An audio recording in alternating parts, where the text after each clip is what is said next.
Okay, so picture this. You're a legendary actor. You've won Emmys, Tonys, Golden Globes. You are, for all intents and purposes, acting royalty. Yeah. And you've just turned 80 years old. Yeah. And then you get the call, the one that could define the final major chapter of your career. You're being asked to play Albus Dumbledore. I mean, that's the kind of role most actors would, kill for. It's iconic. It's weighty. Totally. It is the Wizarding World version of King Lear, basically. Exactly. It sounds amazing, right? I mean, John Lithgow as Dumbledore, that casting feels perfect. He has that gravitas, that little twinkle in the eye. Oh, absolutely. But here's the thing. This isn't just a casting announcement. It has pretty much immediately turned into a collision of generations, a complete firestorm of internet culture, and the latest chapter in the ongoing, very, very heated debate surrounding J.K. Rowling. It really is a fascinating, because usually when we talk about these controversies, we're talking about people who live online, influencers, young stars, people who speak the language of the internet. Right. But here we have John Lithgow, an 80-year-old man who, by all accounts, seems to have just sort of walked into a modern culture war without realizing he was walking onto a battlefield. It feels like watching someone wander into a construction site without a hard hat on. That is a great analogy. It really is. And what we're going to do today is really unpack that. We aren't just looking at the casting. We're looking at how a Hollywood legend found himself in the crosshairs, his very surprising defense of the decision, and honestly what this whole mess tells us about the separation of art and artist, the 2020s. So let's start with the news itself. John Lithgow is Dumbledore in the upcoming HBO Harry Potter series. But I want to pause on the logistics of this because I feel like the headlines kind of glazed over it. Yeah, they really did. This isn't a movie. It's a series. And the commitment is, it's huge. Our sources point out that this is an 8-year project. 8 years. And we really need to contextualize what an 8-year commitment means in modern television. This isn't, pop in for 3 weeks, shoot your scenes, and leave. Right.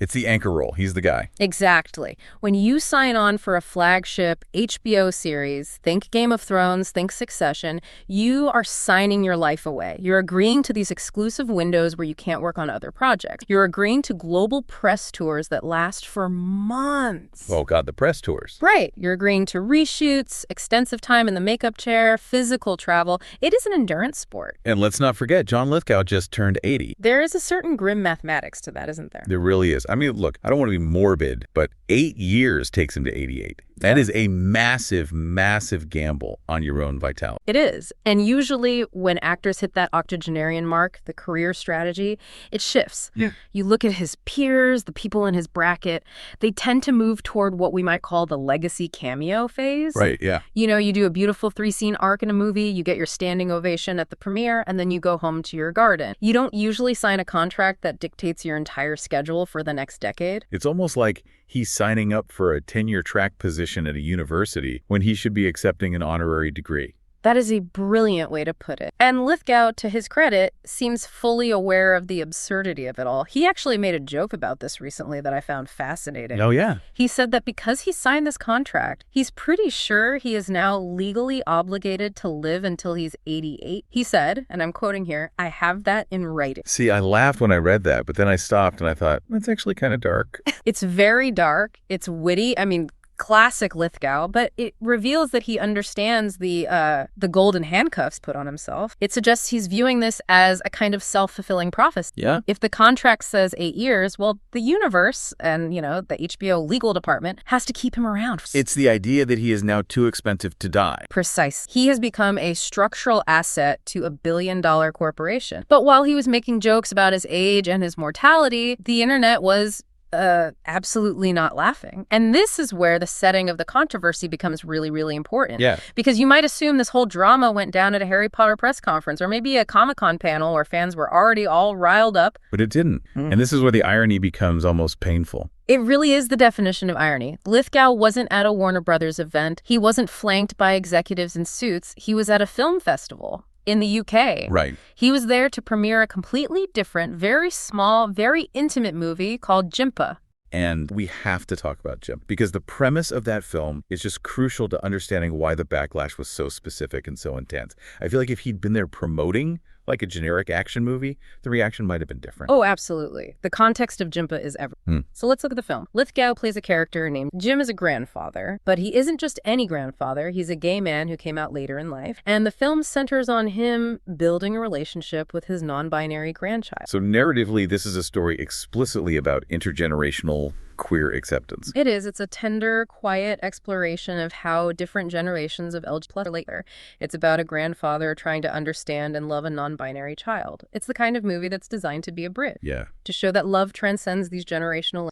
Okay, just let that sink in for a second. Yeah. You have an actor promoting a film that is explicitly about LGBTQ plus acceptance, about an intergenerational connection within the queer community, and specifically about accepting a non-binary child. And yet, that is the moment at that specific premiere where the controversy... It feels like a scripted drama. You couldn't write a more conflicting scenario. You really couldn't. You have a man sitting there effectively saying, look at this beautiful story about acceptance, and the audience, or at least a vocal part of it, is looking right back at him and saying, how dare you? Because to the audience, those two things are irreconcilable. They can't exist in the same space. Exactly. And this is the core friction. For Lithgow, in his mind, these are two separate jobs. Jimpa is one job, Harry Potter is another job. But for the critics, and specifically for the queer community that Jimpa is trying to represent, they are completely incompatible. Right. You cannot promote a film about a non-binary child on Monday and then go work for the woman they view as the face of the anti-trans movement on Tuesday. To them, the association with Rowling is viewed as a betrayal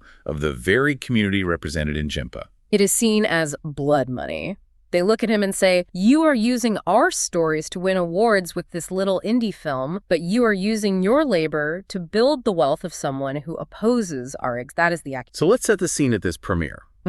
Because this wasn't just, a few angry tweets.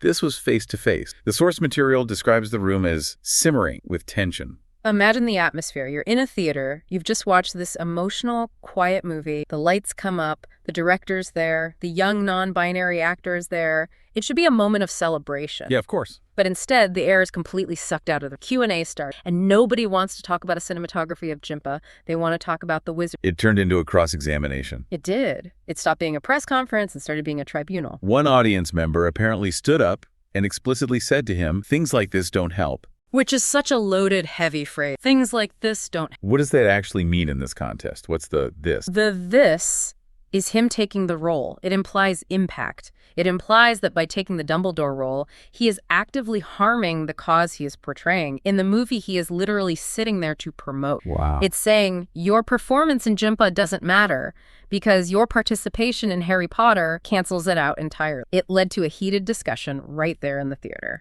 And this is where we get to Lithgow's response. Because I think a lot of actors would have just shut down. They would have looked at their publicists and said, next question, or they would have given some generic, I'm just happy to be working answer. Sure. But Lithgow didn't dodge. He engaged. He did. And our sources call his response nimble, which I think is a polite way of saying he tried to dance through a mic. So let's break down what he actually said. Because he tried to do two things at once. First, he addressed J.K. Rowling direct. He called her views ironic and inexplicable. That is a fast choice of words, particularly inexplicable. Why that word? What's the strategy there? Inexplicable is a distancing word. He is effectively saying, I don't get it. I don't understand where she's coming from. It doesn't make sense to me. By saying it's inexplicable, he's positioning himself as an observer, not a participant. Right. He is saying, I am not with her on this. Her logic is alien. It's a way of saying, don't blame me for her opinions. I don't even understand them. Exactly. He is severing the ideological tie. But then, and this is the pivot, he moves to the defense of the work itself. And this is the core of his argument. He argues that the Potter canon, the books themselves, contain no trace of transphobic insensitivity. He's making the classic death of the author argument. He is. He is arguing for the autonomy of the text. He says the story is a meditation on good versus evil and kindness versus cruelty. In his mind, Dumbledore represents fighting against bigotry. So for Lithgow, playing Dumbledore is an act of playing a good moral character. He believes the character is noble, regardless of what the author... He also admitted that the pressure got to him. He said it made him uncomfortable and unhappy that people wanted him to quit, but ultimately he refused to walk away from what he called a beautiful role. He stood his ground. He essentially said, I hear you. I am uncomfortable, but the role is too good to pass up. But there is one part of his defense that we really need to fact, because it's a major point of contention, and honestly, it weakens his argument pretty significantly. Right.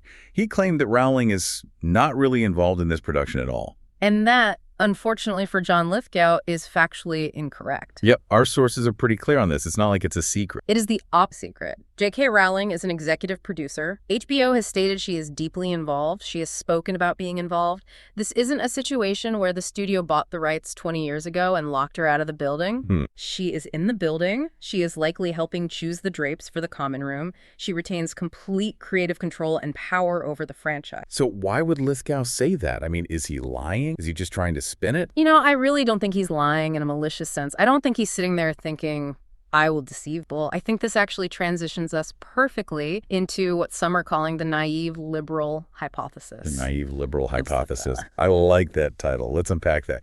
Because it sounds a bit, I don't know, a bit patronizing. It can be, but I think it's actually quite descriptive of a generational divide. The theory here, and this comes from looking at Lithgow's history and his generation, is that he isn't trying to deceive anyone. He just genuinely doesn't know. Right. He is from a bygone era of Hollywood. He's 80. He comes from a time where liberal meant something slightly different than it does on Twitter today. Precisely. We have to look at the taxonomy of liberal comes from. Think about the era John Lithgow, 1970s, 1980s theater, and the era of like Norman Lear. Okay, so what defines that era? What's the mindset? In that era, being a good liberal was primarily about intent and interpersonal kindness. It was a scorecard that looked something like this. Are you nice to gay people? Yes. Yeah. Do you support the arts? Yes. Do you vote Democrat? Yes. Do you judge people based on race? No. Right. If you check those boxes, you were one of the good guys. That I don't see color generation. Right. It was about individual morality, and that framework served him very well for 50 years. But he has walked into a modern framework, the internet framework, which is entirely different. Modern activism, specifically Gen Z activism, isn't about your intent. It's about your impact. It's about systems and complicity. So when he says, I'm just playing a nice wizard, he thinks he's fulfilling his moral duty because the character is good. Precisely. Yeah. He is operating on 1995 firmware. He thinks Dumbledore is good, I am good, therefore this. He doesn't have the software update that says, by generating revenue for this IP, you are platforming a specific ideology that harms the people you claim to support. He doesn't see the systemic connection. He only sees the interpersonal one. There's this amazing story in our sources that really paints a picture of who John Lithgow is as a person. It's from a friend of his back in the 80s in Los Angeles. Oh, the cars. Yes, the car story. Apparently, Lithgow repeatedly had things stolen from his car. Not because he forgot to lock it, but because he refused to lock it. And we have to really drill down on the logic here because it is so sweet and so incredibly naive. He didn't refuse to lock it because he was lazy. He believed that locking his car implied that he thought the people of Los Angeles were criminals. Wait, hold on. He left his car unlocked in 1980s Los Angeles. That's not just nice. That's bordering on delusion. It is pathological trust. He didn't want to insult the entire population of the city by locking his doors. He thought, if I show trust, the universe will be trustworthy back. That is wild. It's like, I will let you steal my car radio because I don't want to judge you. But it tells you everything you need to know about his world. He assumes the best of people to a fault. He assumes that if he projects trust and kindness, he will receive trust and kindness back. And now he's applying that same unlocked car logic to the internet. Exactly. He is leaving his doors unlocked on the internet, and he's shocked that people are coming in and trashing the upholstery. He doesn't understand the psychological profile of the people who are angry at him. Right. He isn't doom scroll. When the casting was announced, he wasn't checking the quote tweets to see the ratio. He was just doing his job. The source mentions that the internet has this chasm of anger and sadness that Lithgow just, he doesn't inhabit. He lives in the real world. And in the real world, usually if you're a nice guy who plays nice roles, people like you. The internet operates on a totally different set of rules regarding complicity and plot. He's trying to play a friendly game of catch in a war. And speaking of nice roles, we have to talk about the accusation of hypocrisy. Because the critics aren't just mad that he's working with Rowling. They're mad because they feel he specifically should know better. Right, because Lithgow isn't new to LGBTQ plus themes.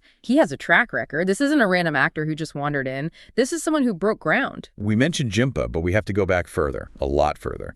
1982, The World According to Garp. A phenomenal performance. He played Roberta Muldoon, a transgender woman. And we have to remember, this was 1980. Can you give us some context on what trans representation looked like in 1982? Because I'm imagining it wasn't great. It was abysmal. The way trans characters were portrayed back then was almost exclusively as a deceptive villain, or a tragic victim to be pitied. It was, Ace Ventura-style mockery or Silence of the Lambs-style horror. But Lithgow didn't do that. He didn't play her that way. No, he played Roberta as a perfectly normal person he has spoken about. He said his approach was to underplay the transgender aspect and focus on the fact that she feels more herself than she's ever been. He humanized her. He played her with dignity, warmth, and with strength. She was a former football player who was just living. So he was an advocate long before it was fashionable, as our source puts it. Which is exactly why the critics are so furious. They feel justified in holding him to account. To them, it feels like he built a career and gained a lot of acclaim off the backs of queer stories. Sure. He got an Oscar nomination for Garp. He did. So for them, it's the I was rooting for you moment. Yeah. They see it as hypocrisy. They're saying, you profited from our stories when it suited. You played Roberta, you played the gay grandfather in Love is Strange, you're playing the grandfather in Jimpa, you are an honorary member of this community's storytelling tradition. And now he's taking a paycheck from someone they view as an existential threat to that same community. Exactly. You can't be Roberta Muldoon in 1982 and then Dumbledore in 2026, not without answering for the connect. The critics argue that because he knows because he has portrayed the humanity of trans people, he has a higher burden of responsibility than, say, an actor who has never engaged with these topor. And in the middle of all of this, you have the director of Jimpa. I actually feel really bad for her. Oh, absolutely. Sophie Hyde is the director. She makes this small, intimate, important film, and the entire press cycle is hijacked by a wizarding war. It just sucks all the air out of the room. It's a casualty of the culture war. The actual art gets lost because we're too busy arguing about the content. Now, this brings us to a really interesting shift in the conversation, because for a long time, the criticism was focused on J.K. Rowling's tweets, her essays, her public state. But our sources point out that the criticism has, well, it's mutated. It has. We are now seeing a wave of what you might call revisionist criticism regarding the books themselves. People are rereading this series and arguing that the bigotry isn't just in the author's tweets. It's baked right into the text. Right. The argument is that the books themselves uphold systems of oppression. Critics point to the way different species are treated, the goblins, the house elves. They argue the books are about segregation, inherent superiority, and that they portray things like poverty or ill health as moral failure. The idea that bad things happen to bad people. Exactly. If you're fat and mean, like the Dursleys, that's your moral character manifesting physically. But our source actually pushes back on this quite a bit. They have a counter theory called the millennial dream theory. This is a funny but actually quite insightful. The source argues that Harry Potter isn't a story about earning your way or moral purity. It's a millennial fantasy. Think about it. Harry is born wealthy. Right. He has a vault full of gold he didn't earn. He's famous before he can even talk. He's naturally talented at the coolest sport in the world without ever practicing. He literally catches the snitch in his mouth in his first game. He doesn't even know the rules yet. Right, he doesn't have to work for it. And the source argues that the hatred from the Dursleys resonates with millennials because, well, the joke is that millennials anyway. It taps into that teenage angst where you feel special and misunderstood, and your family is just this obstacle to your greatness. So it's less about moral failing and more about wish fulfillment. Precisely. And regarding the segregation stuff, the source argues that while characters like the Slytherins do believe in pure blood superiority, the books explicitly frame them as the villain. The bad guys are the race. Dumbledore, the character Lithgow is playing, is the anti-segregation figure. He's the one fighting for... But there is one specific point the expert in our source material brings up, and it's about Hermione. And this is where the revisionist critique actually has some teeth. It's about SPEW. The Society for the Promotion of Elfish Welfare. Yes. For those who haven't read the books in a while, refresh our memory. Hermione starts a campaign to free the house elves, who are basically an enslaved race in the wizarding world. She does. She knits hats for them to try and trick them into freedom. She makes badges for people. She campaigns. But if we're going to talk about revisionist criticism, we have to look at how the book treats her for doing this. Is she painted as a hero? Not really. Everyone finds her incredibly annoying. Exactly. She is portrayed as nagging. She's portrayed as not understanding the culture. The narrative goes out of its way to say that the house elves want to be enslaved. They like work. And everyone, even the good characters like Ron and Hagrid, tell her to drop it. They like it. Stop bothering them. You're making a scene. Right. And our source suggests that this is where Rowling's actual worldview might be peeking through. Not necessarily that she supports slavery, of course, but that she finds intense, disruptive activism to be bothersome, misguided, or naive. She portrays the activists as the annoying. Which connects fascinatingly back to Lithgow, because in a way, the protesters at his premiere are the Hermiones.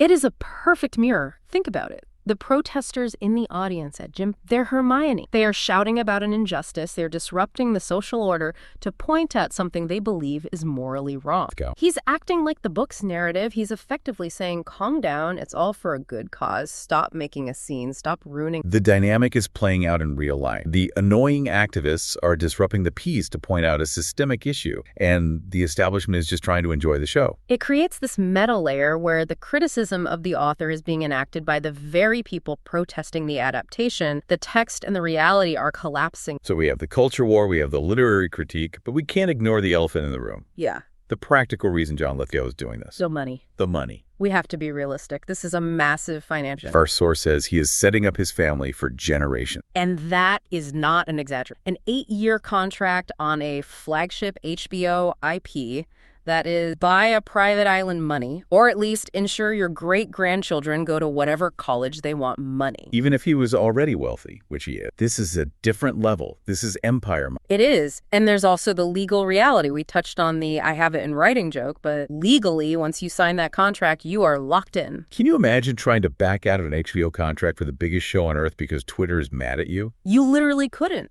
The breach of contract lawsuit would be astronomical. It would bankrupt him. As our source says, he knows where his bread is buttered. He's a working actor. He comes from a generation where if you sign a contract, you show up, don't break a deal because of public opinion. He creates the situation where he really has no exit strategy, even if he wanted one. Which I don't think he does. I think he genuinely believes in the role. But even if he woke up tomorrow and thought, oh no, they're right, he's stuck. He's on the train and the train has left the station. Now, here's something I find really curious. J.K. Rowling, she is known for being, well, active on social media. She is not afraid of a confrontation. To put it mildly, she is very online. Lithgow called her views inexplicable. He basically called her confusing and ironic. Usually that is the kind of thing that would earn you a snarky quote tweet from her, but silence. Radio silence. And this is significant. Compare this to how she treated Emma Watson or Daniel Radcliffe. Right. When Emma Watson or Daniel Radcliffe have spoken out, Rowling has at times been quite public in her disdain or her shade. She has made comments implying she wouldn't forgive them even if they apologize. She has not hesitated to go after the... So why does Lithgow get a pass? He basically said the same thing they did, just in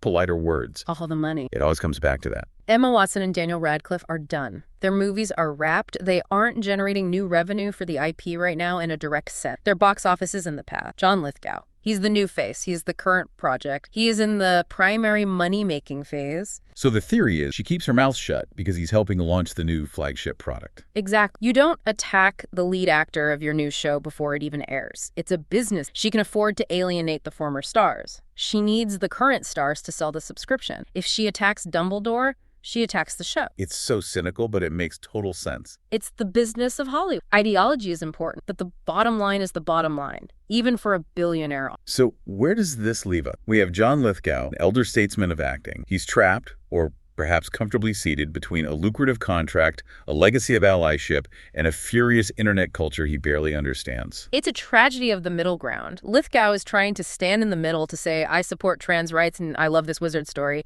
And what he's finding out is that the middle ground has ceased to exist. The floor has fallen out. Completely. The lesson here isn't really about Harry Potter. It's about the impossibility of neutrality. You used to be able to just do the job. You were an actor. You were a gun for hire. You read the script, hit your mark, you went home. And nobody asked you about the studio head's politics. Right. But now you are answering for the entire production chain. You're answering for the author, the studio, the legacy. There is no such thing as just an actor anymore. Every casting choice is viewed as a political endorsement. And for someone like Lithgow, who operates on that unlocked car logic, that has to be just baffling. It is a collision of two worlds. The world where art is just art, and the world where consumption is identity. And unfortunately for John Lithgow, he is standing right at the impact point. It really makes you wonder what the next 8 years are going to look like for him. If this is the reaction before a single frame has been shot, what happens when the show actually airs? I think it's going to be a very long 8. So here's the question we want to leave you with today. We've talked about the contract, the controversy, and the cast. Lithgow believes he can separate the good versus evil narrative of Dumbledore from the author who wrote it. He believes the art stands alone. But in an era where every dollar we spend is tracked and every stream is counted, and consumption is viewed as a direct endorsement of the creator's ideology. Right. Is it ever truly possible for an actor to just play the part anymore? Or does signing the contract mean you're effectively signing on to the ideology of the creator, whether you read the fine print or not?